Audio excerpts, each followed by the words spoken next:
یہ جان لیجئے کہ یہ جو دوسرا رکوع ہے اس سورہ مبارکہ کا، اور اس کے بعد تیسرا رکوع اور چوتھا رکوع جو ہے، ان میں بھی تقدیم و تاخیر ہے۔ یہ جو پہلے رکوع کا مضمون ہے یہ جا کر ملے گا اب تیسرے کے ساتھ، اور بعد میں یہ نازل ہوا ہے کہ یہ جو دوسرے رکوع میں آیتیں آ رہی ہیں۔ سَيَقُولُ لَكَ الْمُخَلَّفُونَ مِنَ الْأَعْرَابِ شَغَلَتْنَا أَمْوَالُنَا وَأَهْلُونَا، جب حضور واپس پہنچ گئے اور یہ غزوہ جو بیعت رضوان ہو گئی اور پھر صلح حدیبیہ ہو گئی، پھر آپ واپس پہنچے تو جاتے ہوئے گویا کہ ان سے کہا جا رہا ہے حضور سے، جیسے کہ غزوہ تبوک سے واپسی پر جو آیات نازل ہوئی وہ ہم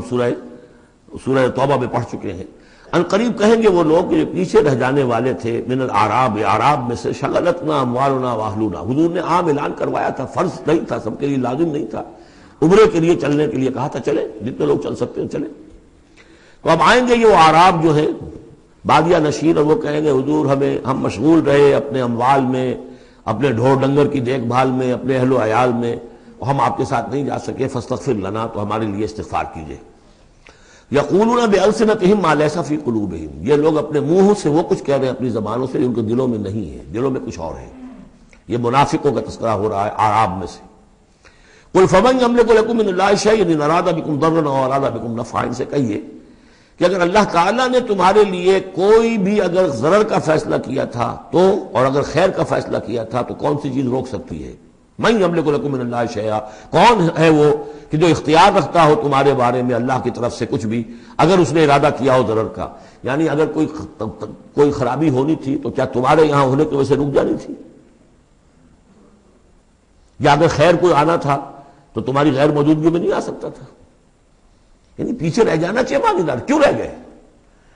اگر کوئی خیر آنا تھا تو تمہاری غیر موجودگی میں بھی آ سکتا ہے، کوئی شر آنا تھا وہ تمہاری موجودگی میں بھی آ سکتا ہے۔ تو جب تمہاری موجودگی اور ناموجودگی اللہ کے اعتبار سے تو بالکل برابر ہے، تو تمہارا یہ بہانہ تراشنا جو ہے یہ صحیح نہیں ہے۔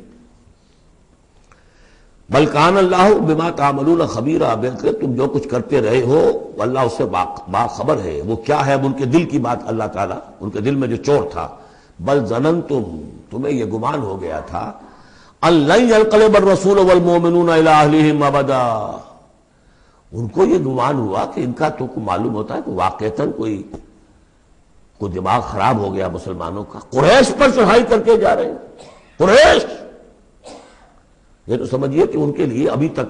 عرب میں جو ان کی حیثیت تھی قریش کی، وہ سمجھتے تھے کہ اب تو یہ موت کے منہ میں جا رہے ہیں، اب یہ واپس ان میں سے کوئی آنے والا نہیں ہے۔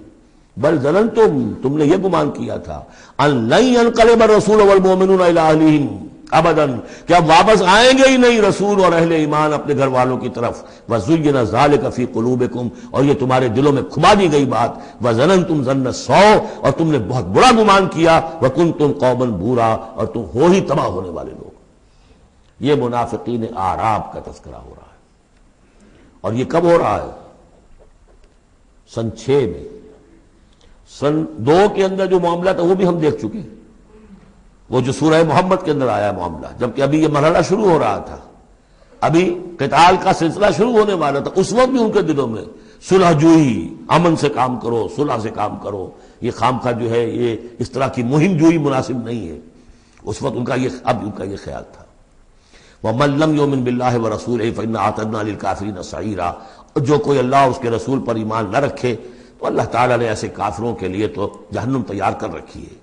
وَلِلَّهِ مُلْكُ السَّمَاوَاتِ وَالْأَرْضِ يَغْفِرُ لِمَن يَشَاءُ،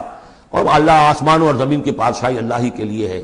وہ بخشتا ہے جس کو چاہتا ہے، وَيُعَذِّبُ مَن يَشَاءُ، اور عذاب دے گا جس کو چاہے گا، وَكَانَ اللَّهُ غَفُورًا رَحِيمًا، اور اللہ تعالیٰ غفور الرحیم ہے۔